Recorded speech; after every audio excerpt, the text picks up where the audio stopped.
Technology के बारे में।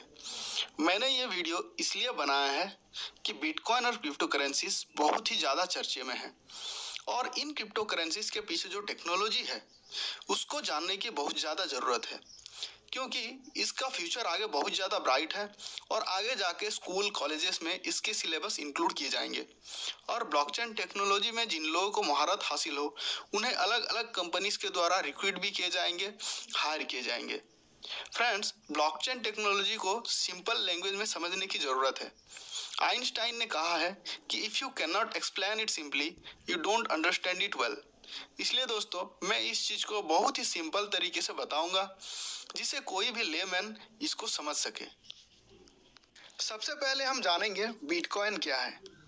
बिटकॉइन एक डिजिटल करेंसी है, मतलब वो करेंसी जो डिजिटल है। इसको क्रिप्टो करेंसी भी कहा जाता है। बिटकॉइन के बारे में हम डिटेल में किसी दूसरे वीडियोस में डिस्कस करेंगे।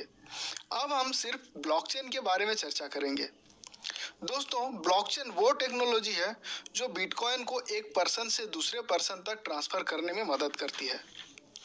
और ये समझने की ज़रूरत है कि बिटकॉइन ब्लॉकचेन नहीं है। अब सवाल ये है कि हम कन्वेंशनल बैंकिंग सिस्टम की मदद से पैसे एक दूसरे को सेंड कर सकते हैं, फिर ये नया टेक्नोलॉजी ब्लॉकचेन की क्या ज़रूरत है? आपका सवाल जायज़ है दोस्तों, और इसके लिए हमें जानना होगा कि blockchain technology conventional banking system की कौन सी सारी प्रॉब्लम्स हैं जिन्हें सॉल्व कर सकती है। सबसे पहले मनी ट्रांसफ़र। मान लो कि जैकब जो यूनाइटेड स्टेट्स में है वो इंडिया का राहुल को कुछ मनी सेंड करना चाहता है, तो उन दोनों के बीच में एक थर्ड ट्रस्टेड पार्टी होगी जिसे आप बैंक भी कह सकते हो।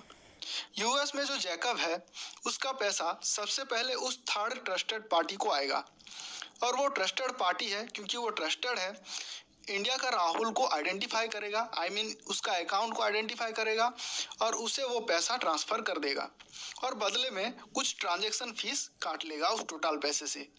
ये प्रोसेस को कंप्लीट होने के लिए कम से कम 3 दिन लग जाते हैं।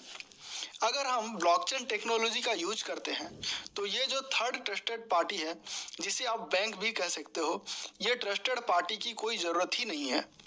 और जो ट्रांजैक्शन टाइम लगता है इंटरनेशनल ट्रांजैक्शन के लिए, जो एटलीस्ट 3 डेज या उससे ज़्यादा लगता है, ये टाइम एकदम से तुरंत हो जाएगा। आप जैसे ही क्लिक करेंगे मनी ट्रांसफ़र पे, वो तुरंत मनी ट्रांसफ़र कर लेगा।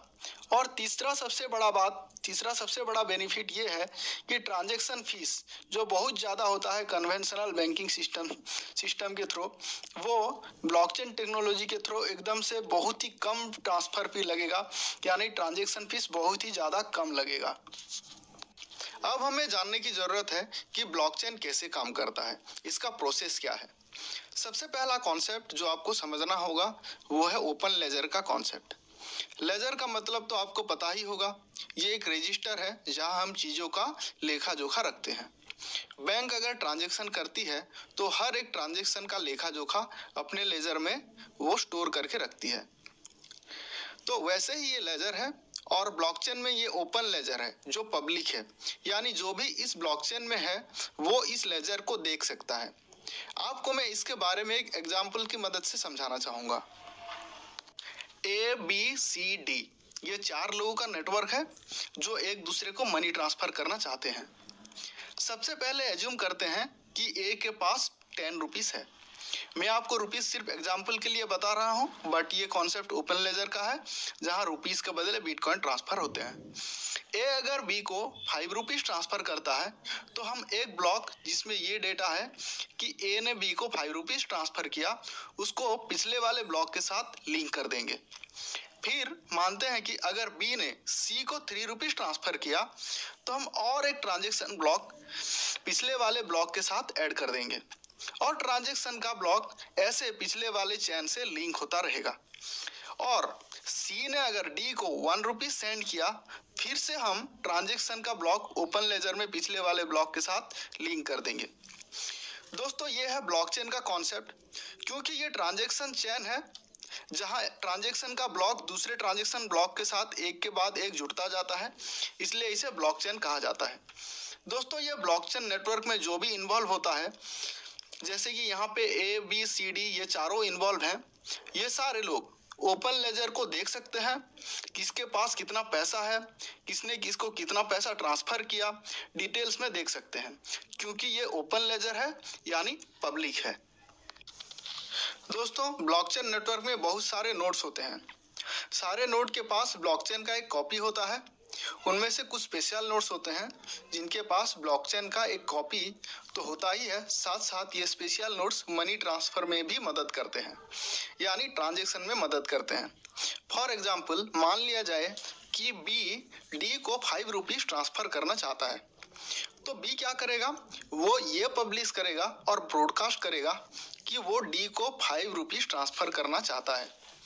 क्योंकि बी ने डी को 5 रुपीज़ ट्रांसफ़र करने के लिए उसको ब्रॉडकास्ट किया, इस चीज़ को हर कोई देख सकता है कि बी डी को 5 रुपीज़ ट्रांसफ़र करना चाहता है।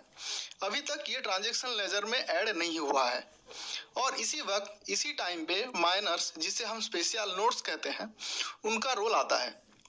फॉर एग्जाम्पल के तौर पे ए एंड सी को माइनर्स मान लिया जाए।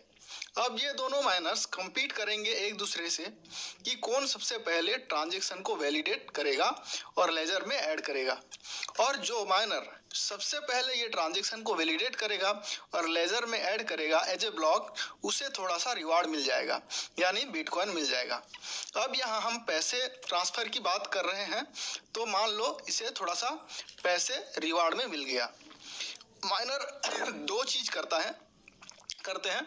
सबसे पहले ट्रांजैक्शन को वैलिडेट करते हैं, यानी ये चेक करते हैं कि सेंडर के पास सफिशिएंट बैलेंस है कि नहीं रिसिपिएंट को भेजने के लिए। क्योंकि ये पब्लिक लेजर है, माइनर इजीली इस चीज़ को वैलिडेट कर सकते हैं कि सेंडर के पास सफिशिएंट बैलेंस है कि नहीं। दूसरा चीज़ माइनर ये करते हैं कि वो एक स्पेशल की ढूंढते हैं जिससे ये ट्रांजैक्शन ब्लॉक में ऐड हो जाए, और ये स्पेशल की एक पजल जैसा होता है जिसके सॉल्व होते ही ट्रांजैक्शन कंप्लीट हो जाता है और एक नया ट्रांजैक्शन का ब्लॉक पुराने ब्लॉक में लिंक हो जाता है, और माइनर को थोड़ा सा रिवार्ड मिल जाता है इस ट्रांजैक्शन को कंप्लीट करने के लिए।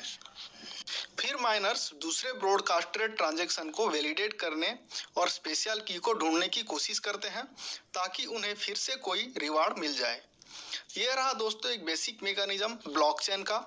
आपको अगर कहीं ठीक से समझ में नहीं आया तो वीडियो को रिवाइंड करके दोबारा देख सकते हैं, या कोई सवाल हो तो कमेंट। स्मार्ट कॉन्ट्रैक्ट क्या है, उसका सिग्निफिकेंस आज की दुनिया में क्या है, और स्मार्ट कॉन्ट्रैक्ट कैसे काम करता है, उसके बारे में डिटेल में डिस्कस करने की कोशिश करेंगे।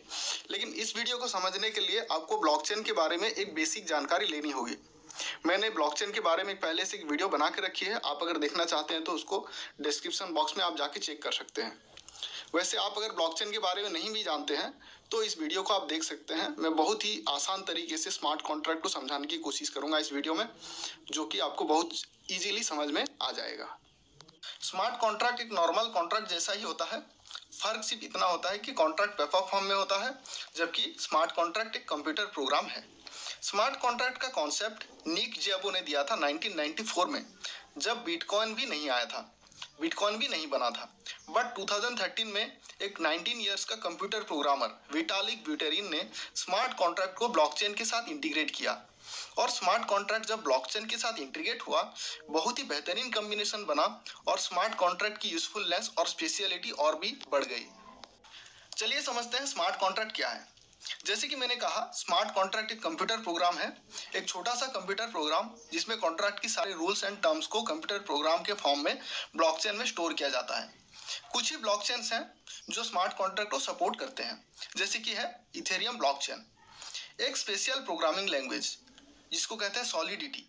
सॉलिडिटी का यूज करके हम इथेरियम ब्लॉकचेन में स्मार्ट कॉन्ट्रैक्ट डेवलप कर सकते हैं। सॉलिडिटी प्रोग्रामिंग लैंग्वेज में जो सिंटैक्स यूज होते हैं वही सिंटैक्स जावास्क्रिप्ट में भी यूज होते हैं। जावास्क्रिप्ट अगर आपको आता है तो आप इजीली सॉलिडिटी सीख सकते हैं और इथेरियम ब्लॉकचेन में स्मार्ट कॉन्ट्रैक्ट डेवलप कर सकते हैं। बिटकॉइन ब्लॉकचेन में भी स्मार्ट कॉन्ट्रैक्ट डेवलप किया जा सकता है, लेकिन बिटकॉइन ब्लॉकचेन का कई सारे लिमिटेशंस हैं इथेरियम ब्लॉकचेन के मुकाबले। इथेरियम ब्लॉकचेन के बारे में हम किसी और वीडियो में डिस्कस करेंगे। अभी हम देखते हैं स्मार्ट कॉन्ट्रैक्ट ब्लॉकचेन में कैसे काम करता है। स्मार्ट कॉन्ट्रैक्ट को अगर हम ब्लॉकचेन में इंटीग्रेट करते हैं तो जो स्मार्ट कॉन्ट्रैक्ट पहले सेंट्रलाइज हुआ करती थी और एक जगह पर स्टोर हुआ करती थी, वो अभी एक जगह पर स्टोर नहीं होगा, उसका कोई सेंट्रल अथॉरिटी नहीं होगा और वो पूरी तरह से डिसेंट्रलाइज्ड हो जाएगा। कोई भी दो स्ट्रेंजर्स जो एक दूसरे को ट्रस्ट नहीं करते हों, एक दूसरे को नहीं जानते हों, वो भी स्मार्ट कॉन्ट्रैक्ट की मदद से एक दूसरे से बिजनेस कर सकते हैं और खरीद बिक्री भी कर सकते हैं। सबसे कॉमन एग्जाम्पल है जो स्मार्ट कॉन्ट्रैक्ट को समझाने के लिए दिया जाता है, वो है एक वेंडिंग मशीन का एग्जाम्पल। वेंडिंग मशीन के अंदर स्नैक्स और ड्रिंक्स होते हैं। आपको अगर कोई ड्रिंक्स या स्नैक्स चाहिए तो आप उसमें कोई कॉइन इंसर्ट करिए, वो आपको तुरंत ड्रिंक्स या स्नैक्स डिस्पेंस कर देगा। इसमें ट्रस्ट का कोई इशू नहीं होता और कस्टमर कॉइन इंसर्ट करते उसे प्रोडक्ट मिल जाता है।